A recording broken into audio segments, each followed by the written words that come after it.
పెన్షన్లపై Chandrababu yellow media దుర్మార్గమైన వార్తలు రాయిస్తున్నారని మండిపడ్డారు వైఎస్ఆర్ కాంగ్రెస్ నేత మల్లాది విష్ణు.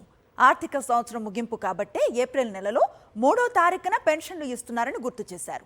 ప్రతి సంవత్సరం ఏప్రిల్ నెలలో ఇదే తరహాలో పెన్షన్లు పంపిణీ చేశామని గుర్తు చేశారు. 31 మార్చి ఫైనాన్షియల్ ఇయర్ క్లోజింగ్ కాబట్టి ఆర్థిక లావాదేవీలు 1వ తారీఖు ఉండవు కాబట్టి 2వ తారీఖున డబ్బులు డ్రా చేసి 3వ తారీఖున పెన్షన్దారులకి ఇవ్వటం జరుగుతుంది.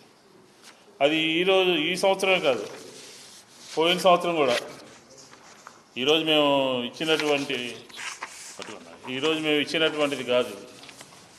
పోయిన సంవత్సరం కూడా ఇదే.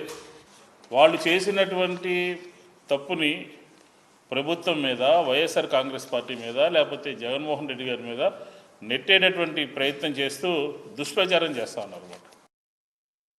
ఏప్రిల్ 1 రోజున ఆర్థిక లావాదేవీలు జరగవనే కనీస జ్ఞానం లేకుండా చంద్రబాబు వ్యవహరిస్తున్నారని మండిపడ్డారు.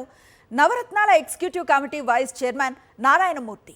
ఎకనామిక్స్ చదివానని చెప్పుకునే చంద్రబాబుకు ఈ మాత్రం కూడా తెలీదా అని సూటిగా ప్రశ్నించారు.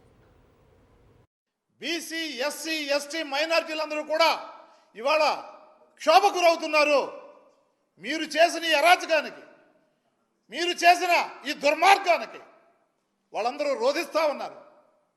వికలాంగులు, వృద్ధులు, ఒంటరి మహిళలు, ఎవరైతే కిడ్నీ బాధితులు ఉన్నారో వాళ్ళకిచ్చే పెన్షన్ రాక వాళ్ళు బాధపడుతున్న తీరు చూస్తూ ఉంటే ఎక్కడో విన్నాం. పాపం ఎవరో మరణించారని కూడా. ఎందుకు ఇంత దుర్మార్గానికి ఒడిగట్టారని చెప్పేసి వాళ్ళంతా ప్రశ్నిస్తూ ఉన్నారు. ఇవాళ గ్రామాన కూడా